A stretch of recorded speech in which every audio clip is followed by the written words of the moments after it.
পবিত্র মন্দির ভিজিট করতে দেওয়া হয়।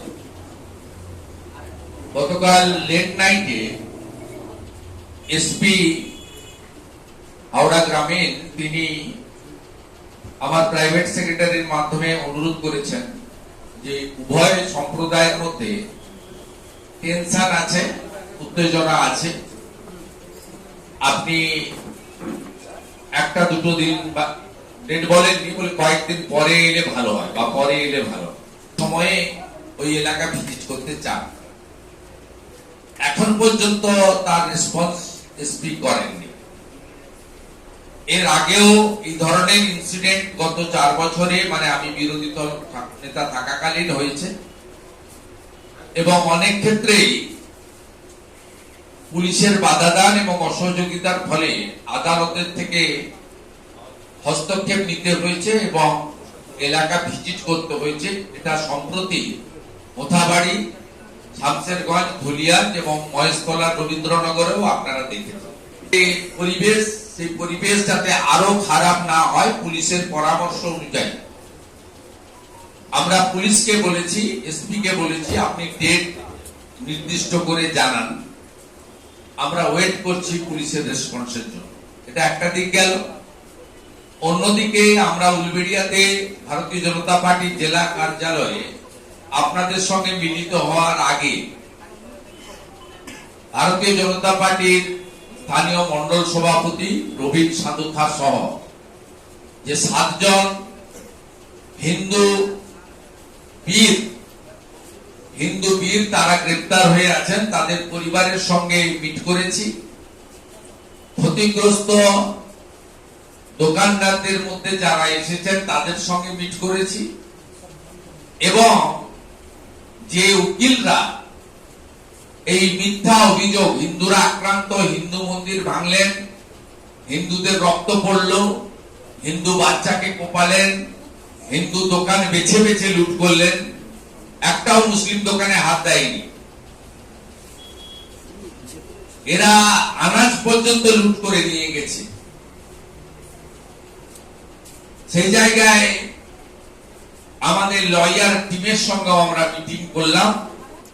সুমন বলে যে 10-12 ঘন্টা অন্তর অন্তর জিজ্ঞাসাবাদের জন্য ডাকা হচ্ছে এবং ফিজিক্যাল টর্চার করা হচ্ছে। এই খবরটা উদ্বেগের।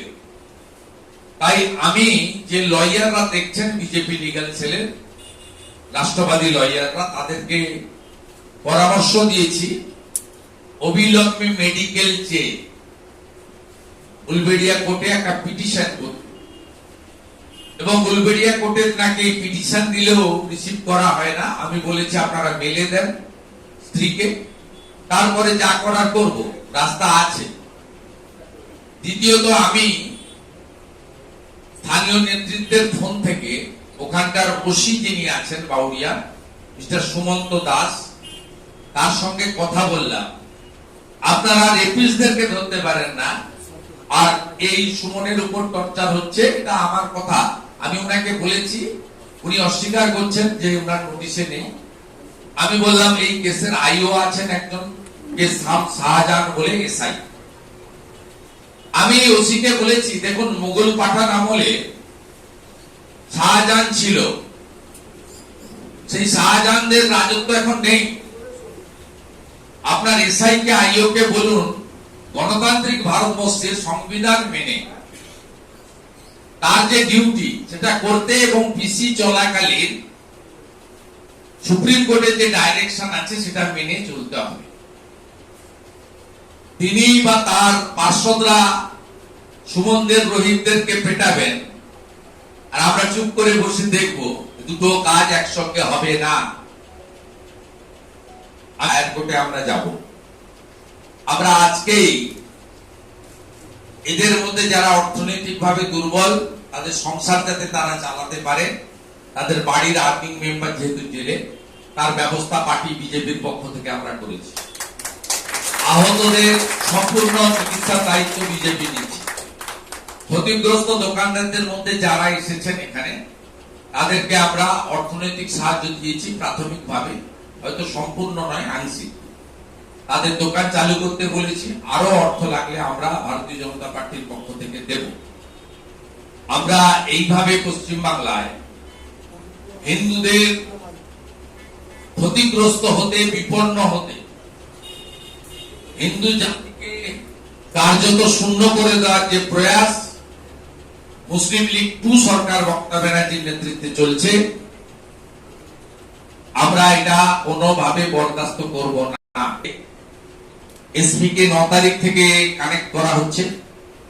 যেহেতু আমি এলওপি, আমাকে কিছু প্রোটোকল মানতে হয়।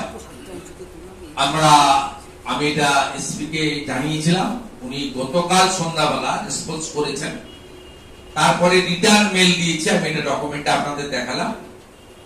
আমি ওয়েট করছি, পুলিশ যদি 24 ঘন্টার মধ্যে রেসপন্স না করে, তাহলে যে পদ্ধতিতে আমি রবীন্দ্রনগরে গেছি, ধুলিয়ান শামসেরগঞ্জে গেছি, মোথাবাড়িতে গেছি, এখানেও ঠিক একই পদ্ধতি অবলম্বন করে এলাকায় যাব। 163 শেষ হয়ে যাচ্ছে, যদি এক্সটেনশন না করেন তাহলে করতে দিতে বাধ্য। যদি থানাতে পুলিশ বাধা দেয়, আমি জেলা প্রেসিডেন্ট সহ এখানে আমার সাথে 3 প্রাক্তন সভাপতি আছে, অরুণদা, অনুপমদা, প্রত্যুষদা এবং কার্যকর্তারা সকলেই আছেন, আমাদের পদাধিকারীরা।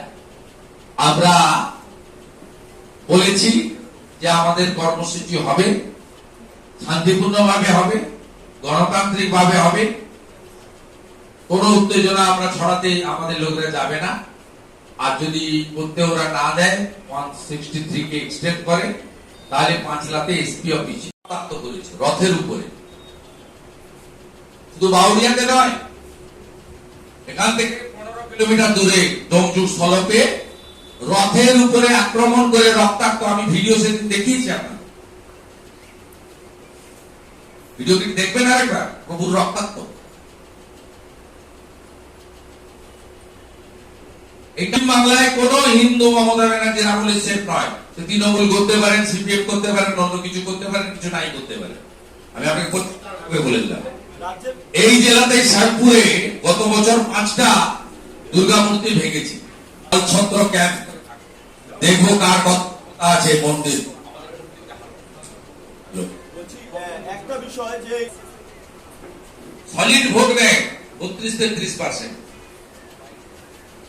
ভোট ব্যাংকে হাত দেওয়া যাবে না, চেয়ার থাকবে কি করে? হিন্দু পাড়াতে বেনুদের দিয়ে ভোট ভাগ করতে হবে, আর মুসলিম ভোটটা নিতে হবে। কাম খাতরে মে হ্যায়। এদের মাথায় ভাইপোর হাত আছে, এরা ভাইপো গ্যাং। আমি সেদিন 50 জনের ছবি বের করেছিলাম গ্যালারি, আমি বলেছি এরকম 1000 আছে। এরা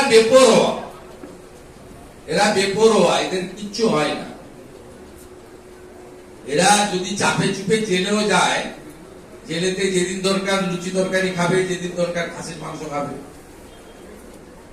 আর যদি জেলের বাইরে থাকার ইচ্ছা হয়, পিজির উডবান ওয়ার্ড আছে, সেখানে থাকার ব্যবস্থা।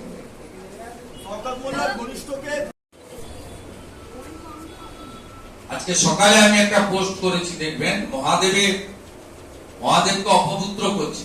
এর আগে শাওনি ঘোষ করেছিল, যিনি এখন ওদের যুবনেত্রী, এমপি হয়ে গেছেন, প্রমোশন পেয়েছেন। হিন্দু দেবদেবী, হিন্দুদেরকে আক্রমণ করলে তো পুরস্কার পাওয়া যায়। আজকে ঠিক একইভাবে মধু মোল্লা, আরেক মোল্লা, তিনি মন্দির বাজার এলাকাতে কালকে এটা পোস্ট করেছেন। পুলিশ এফআইআর প্রথমে নিতে যায়নি, আমি পোস্ট করার পরে পুলিশ জ্ঞান দিয়েছেন, যে আগুনে ঘৃতাহুতি দেবেন না, আগুন লাগাবেন না।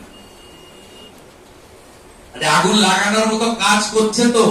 আগে হিন্দুরা রিয়াক্ট করতো না, যা খুশি করতেন, এখন হিন্দু রিয়াক্ট করে, আর আমরা সেটা করাই। ওদের পরিণতি তাই হলো, একে অপরকে মারতে মারতে চলে যাবে। এর উত্তর নওশাদ সিদ্দিকী আর শওকত মোল্লাই দিতে পারবে, আমরা দিতে পারবো। ওখানে বিজেপির কোন স্টেক নেই। নওশাদ বলছেন এটা তৃণমূলের গোষ্ঠীদ্বন্দ্ব, তৃণমূলের দাবি নস্বাদের দল করছে আইএসএফ। এরা দুজনই বলতে পারবে, আরাগুলো বলতে পারবে। এদেরকে জিজ্ঞেস করলে না বলতে পারবে। এরা আমাদের কোন স্টেক না, আমাদের লোকরা এসব করে না। আমাদের লোকদের মানসিকতাও নেই। আপনি ঢিল ছুঁড়ে দেন ও ফুল দিয়ে করবে। শুধু ওই নন্দীগ্রামের আসাদ তলাতে একটু টাইট দিতে হয়েছে।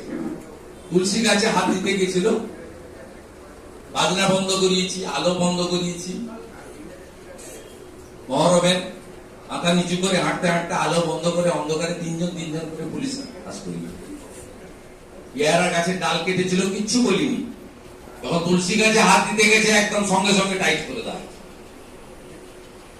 হিন্দুদের ঐক্যবদ্ধ হতে হবে। শুধু বিজেপির বুথ কমিটি করলে হবে না, ধর্মরক্ষা কমিটি করতে হবে প্রত্যেকটা বুথে গ্রামে। তাহলে